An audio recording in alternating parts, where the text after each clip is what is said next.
नमस्कार, मैं हूं आपके साथ अनुष्का राय और आप देख रहे हैं रीडर्स फर्स्ट न्यूज। कथक को नृत्य नाटिका के रूप में प्रस्तुत करना कथक है। कथक एक अत्यंत प्राचीन नृत्य शैली है जिसका वर्णन महाभारत में भी मिलता है। कथक का संबंध कृष्ण कथा से रहा है। हाँ, कालक्रम में राजाओं के दरबारों में इसका प्रचलन बढ़ गया। इस नृत्य शैली के प्रमुख घराने हैं जयपुर घराना, लखनऊ घराना, बनारस घराना और रायगढ़ घराना। रायगढ़ घराना अपेक्षाकृत नया है, जिसके प्रवर्तन में जयपुर और लखनऊ घराने के दिग्गज नृत्याचार्यों की प्रमुख भूमिका रही, पर रायगढ़ घराने ने बहुत जल्दी ही अपनी विशिष्ट पहचान कायम कर ली। आज वर्तमान में कथक का जो स्वरूप प्रचलित है वह रायगढ़ घराने की ही देन है। ऐसा कहना कोई अतिशयोक्ति नहीं होगी। इसका कारण रायगढ़ घराने का पूर्ण रूप से शास्त्र सम्मत होना है। 9 रसों और भावों अनुभवों से परिपूर्ण मुद्राओं सहित अभिनय युक्त कथा कहने की जो विशिष्ट शैली रायगढ़ घराने की है वह विलक्षण है। रायगढ़ घराना के दिग्गज नृत्याचार्यों जैसे कार्तिक कल्याण, फिरतू महाराज, बर्मन, रामलाल आदि ने रायगढ़ घराने की शैली को शास्त्रीयता और नए संदर्भों के मध्य संतुलन स्थापित करते हुए तथा अलग अलग घरानों की शैली का अध्ययन विश्लेषण करने के बाद उसे एक विशिष्ट और विलक्षण स्वरूप प्रदान किया है। उदाहरण स्वरूप कथक जिस चक्करदार परन के लिए विख्यात है वह रायगढ़ घराने की ही देन है। इसके अतिरिक्त भी अन्य अभिनव प्रयोगों को नृत्य प्रेमियों ने सराहा और अपनाया है। नर्तक सर्वस्वाम जैसे अप्रतिम शास्त्रीय ग्रंथ पर आधारित प्रकृति के बोल, ध्वनियां, रंग और उपादानों का वैशिष्ट्य अपने में समेटे रायगढ़ घराना आज देश विदेश में सफलतापूर्वक अपनी अलग छाप छोड़ चुका है और नृत्य प्रेमियों के दिलो दिमाग में घर कर चुका है। रायगढ़ घराने की शानदार विरासत के वाहक नृत्याचार्य शरद वैष्णव से रीडर्स फर्स्ट की बातचीत के कुछ प्रमुख अंश। आज हमारे रूबरू कार्यक्रम में रायगढ़ घराने के प्रख्यात गुरु श्री शरद वैष्णव जी हैं। आइए हम उनसे आपकी मुलाकात करवाते हैं। शरद जी, आपका हमारे चैनल में बहुत बहुत स्वागत है। आप हमारे दर्शकों को अपनी उपलब्धियों के बारे में बताएं। जी, मेरी उपलब्धि ये रही है कि मैं जब मैं 4 साल का था तब से ही मैंने नृत्य के प्रति अपनी इच्छाएं जाहिर कर दी थी मेरे परिवार वालों को। जैसे मेरे सारे मूवमेंट्स में कथक रच बस गया था, क्योंकि हमारा जो घराना है जो कथक का, वो हमारे घर पे ही था। हमारे दादाजी से शुरुआत हुई थी। दादाजी दूसरों को सिखाया करते थे, तो उन बच्चों को देखकर मेरे भी पैर थिरकने लगे थे। तो इन सब चीज़ों को देखते हुए बहुत सी चीज़ें तो ऐसी हुई कि दूसरों को सिखाते-सिखाते ही मेरे दिमाग में वो चीज़ बस गया था और मैं बहुत सी चीज़ों को करने लगा था। फिर दादाजी की जब नज़र पड़ी तो उन्होंने मुझे परमानेंटली शिक्षा देना प्रारंभ किया। तो ये हम मान के चलें कि 4 साल की उम्र से ही आपका ये प्रारंभ हो गया। तो तब से लेकर के अभी तक आप कंटिन्यू मतलब सीख रहे हैं और सिखा भी रहे हैं। तो ये प्रशिक्षण का कार्यक्रम आपने कब से शुरू किया? प्रशिक्षण मैंने जब 4 साल की उम्र में था तब से शुरू किया था।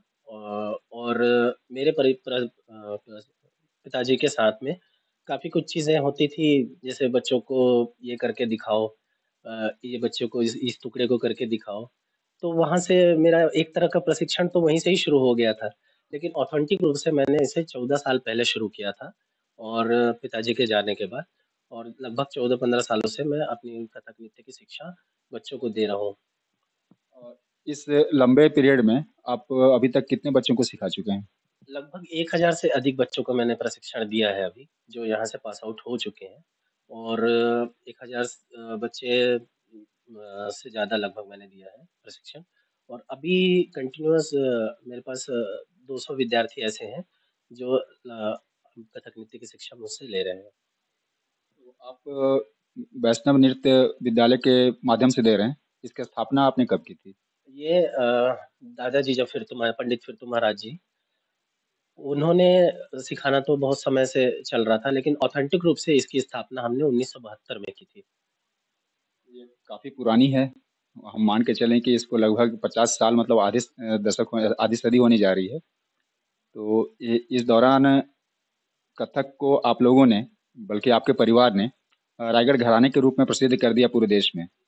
तो कथक के जो और बाकी घराने हैं उसकी तुलना में आप रायगढ़ घराने को कहाँ पाते हैं? रायगढ़ घराने मैं बाकी के सभी घरानों से इसको श्रेष्ठ पाता हूँ, क्योंकि यहाँ पर जो रचनाएँ हुई हैं, वो एकदम हट के और यूनिक हुई हैं। यहाँ पर प्रकृति से रिलेटेड चीज़ों को उठाया गया है, जैसे पक्षियाँ कैसे बोलती हैं, चिड़ियों की चहचहाहट कैसे होती है, हवा कैसे चलती है, पानी का स्वरूप क्या हो सकता है, पानी की साउंड आवाज़ क्या हो सकती है, घुंघरू की निकासी, एक पैर के से बोलों का निकालना, बहुत सी ऐसी नई चीज़ें हुई हैं जो दूसरों घराने से इसको डिफरेंट तो करती ही हैं, साथ में यूनिक बनाती है।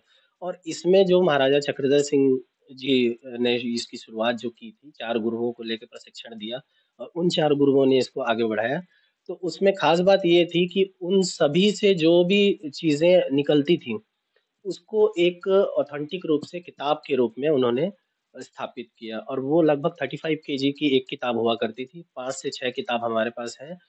तो कहने का मतलब ये है कि प्रैक्टिकल जो प्रस्तुति का जहाँ ढंग है, उसके साथ ही साथ हमारा जो किताबी रूप में या आप उसको कहें कि पुस्तकीय रूप में जो हमारे पास मटेरियल है वो और दूसरे घरानों में आपको देखने को कम मिलेगी। आमतौर पर कथक को दरबारी नृत्य माना जाता है, तो लेकिन आज के दिनों में अब तो दरबार का रिवाज रहा नहीं, तो इसको आप लोगों ने बाकी नृत्यों के साथ कैसे डिफरेंशिएट किया और कैसे इसको प्रतिष्ठा दिलाई?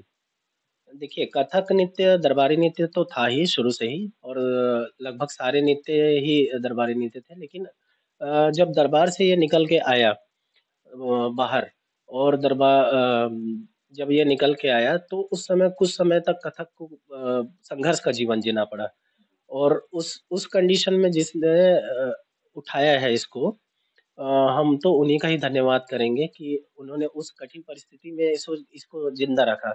जैसे एक अभी भी कुछ समय पहले भी कथक की उतनी ज़्यादा ये नहीं थी। लेकिन अभी हम देखते हैं कि कथक को अब लोग बहुत ज़्यादा अपना रहे हैं, बहुत ज़्यादा क्योंकि इसकी भाषा जो है वो सर्वमान्य है, सबको समझ में आती है।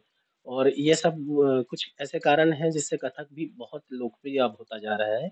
और हम इसको उठाने के लिए संस्था के माध्यम से तो कर ही रहे हैं। साथ ही साथ अ, हमारे जो विद्यालय के बच्चे जब यहाँ से पढ़ के सीख के निकलते हैं, तो वो भी उस चीज़ का प्रचार करते हैं। तो ये ऐसे गुणनफल में इसका प्रचार हो रहा है। जैसे हमने 3 को तैयार किया, वो 9 को, तो ऐसे इसकी संख्या बहुत ही अब वृहद होते जा रही है और हमें उम्मीद है कि ये काफ़ी अब आगे जाएगा और रायगढ़ कथक घराना को लोग अब जानने, समझने और अपनाने लगे हैं और बहुत से करने वाले हो गए हैं अब इसमें और ज़रूरी शुरुआत तो हमने यहाँ से की थी, हमारे खुद के घर से ही हुई थी, लेकिन अब ये बहुत व्यापक रूप से चारों तरफ बढ़ रहा है। आपकी बातों से ज़ाहिर हुआ कि आप लोगों ने बहुत संघर्ष किया और आज एक ऐसे मुकाम पर इसको पहुँचा दिया कि लोग अब इसे अपनाने लगे हैं। हम आपसे ये जानना चाहेंगे कि भविष्य में कथक को लेकर आपकी क्या योजनाएँ हैं? भविष्य में हम अपने महाविद्यालय में ऐसे टैलेंटेड बच्चों को लाना चाहते हैं, जिनको हम फ्री ऑफ कॉस्ट सिखा सकें, जो गरीब तबके के हैं या जो अफ़ोर्ड नहीं कर सकते। तो प्लान है आपको इस कथक को लेकर के और आपके अपने विद्यालय को लेकर के, उसके बारे में हमारे दर्शकों को बताएँ तो उनको समझ में आएगा। अच्छा, हम अपने विद्यालय में बच्चों को प्रशिक्षण तो देते ही हैं। साथ ही साथ हम गवर्नमेंट से भी अपील करते हैं कि गवर्नमेंट भी इस फ़ील्ड में कुछ ध्यान दे, जिससे कि ये हो कि जैसे हम अभी प्राइवेट रूप से इस संस्था को चला रहे हैं, तो हमें वो सुविधाएँ बहुत सी नहीं मिल पाती जिसकी हम उम्मीद करते हैं या जो बच्चों को ज़रूरत है। जैसे बहुत सारी सुविधाओं के अभाव में बच्चों को भी प्रशिक्षण उस स्तर का नहीं दे पाते। तो हम चाहते हैं कि गवर्नमेंट भी ऐसा कुछ यहाँ पर कुछ प्लान करे जिससे कि वो बुनियादी सुविधाएँ उनको मिल सकें। जैसे बहुत सारी चीज़ें ऐसी होती हैं जैसे जो इंस्ट्रूमेंट हमको चाहिए, अगर वो आपके पास पर्याप्त मात्रा में नहीं है या जो बच्चों को हमको दिखाना है कि परफ़ॉर्मेंस कैसे होते हैं, क्या क्या होता है, तो उन सब चीज़ों के लिए गवर्नमेंट का सपोर्ट बहुत ज़रूरी है। तो हमारी गवर्नमेंट से भी यही गुज़ारिश है कि वो इस फ़ील्ड में ध्यान दें, तो हम और बेहतर कर सकते हैं। जिस लेवल पर अभी हम काम कर रहे हैं, अगर उसको प्रोत्साहन मिलता रहे और सही प्रोत्साहन मिलता रहे, तो हम इस फ़ील्ड में बहुत आगे जा सकते हैं और बहुत आगे हम इस रायगढ़ कथक घराने का नाम कर सकते हैं। कला और संस्कृति की नगरी है रायगढ़ और भाग्यवश कहें या संयोगवश कहें, यहाँ पर कथक घराना भी पूरे देश में फ़ेमस हो गया है। तो ऐसी स्थिति में आप सारे कलाकारों से, हम मीडिया की तरफ से आपको ये सजेस्ट करना चाहेंगे कि जैसे खैरागढ़ में संगीत विश्वविद्यालय की स्थापना हुई, तो उसी तर्ज पर कम से कम यहाँ पर एक महाविद्यालय की स्थापना तो होनी ही चाहिए। और इसके लिए आप लोगों को प्रयास करना चाहिए सम्मिलित रूप से। और अभी जिस आप सरकार के सहयोग की बात कर रहे हैं, वो भी सामने आए और सामाजिक संगठन भी सामने आए, तभी रायगढ़ का आगे और नाम होगा। तो इस संबंध में आप लोग क्या कर रहे हैं? अभी गवर्नमेंट के द्वारा कुछ सालों पहले एक चक्रधर नृत्य केंद्र की स्थापना का प्रस्ताव आया था, लेकिन उसको अभी तक मूर्त रूप नहीं दिया गया है। तो ये जो विलम्ब होता है या काफ़ी समय तक किसी चीज़ को हम नहीं करते हैं फॉलो, तो वो खत्म हो जाती है और उस एक उम्र बच्चों के होते हैं जो सीखने के, वो भी निकल जाते हैं, तो काफ़ी बच्चे इससे वंचित रह जाते हैं। जैसे अभी आप स्नेहा को सुन रहे थे, तो स्नेहा की मम्मी भी खुद एक डांसर थीं, लेकिन उस समय उनको एक सही माहौल ना मिल पाने के कारण, वो फैसिलिटी नहीं मिल पाने के कारण उन्होंने आगे नहीं किया, अब अपने उन बच्चों को आगे बढ़ाने की कोशिश कर रही हैं। तो यही होता है कि एक उम्र जो होती है, वो कहीं ना निकल जाए। तो हम इसलिए ही गवर्नमेंट से बार-बार अपील करते हैं कि जो भी आप इसके कम से कम एटलीस्ट शुरुआत किया जाए और धीरे-धीरे बढ़ाया जाए ताकि शुरू हो जाए और प्रशिक्षण बच्चों का शुरू हो जाए। उनको बुनियादी सुविधाएँ दे के ही शुरू कर दें कम से कम और उसके बाद फिर धीरे-धीरे उसको आप डेवलप करते रहें। वो तो परिवर्तन और प्रगति तो इसका नियम ही है। जी, जी। इसके लिए छत्तीसगढ़ सरकार ने एक बहुत अच्छा ये किया है कि अभी कुछ महीनों पहले ही सांस्कृतिक परिषद बनाया है। तो सांस्कृतिक परिषद में ये है कि उस इन बातों को ज़रूर उठाया जा सकता है और लोकल स्तर पर भी चाहें तो एक कलाकारों का संघ बिल्कुल बनाया जा सकता है और सारे लोग इकट्ठे होकर अगर इसकी माँग करते हैं, तो ये बहुत ही जल्द रायगढ़ में लागू होने की इसकी संभावना बढ़ती है। सर जी, आपने हमारे चैनल को अपना अमूल्य समय दिया, इसके लिए आपका बहुत बहुत धन्यवाद। हम आपसे आगे भी समय मांगेंगे और मिलते रहेंगे आपसे। और आपके विद्यालय के उन्नत भविष्य के लिए हम आपको शुभकामनाएं देते हैं।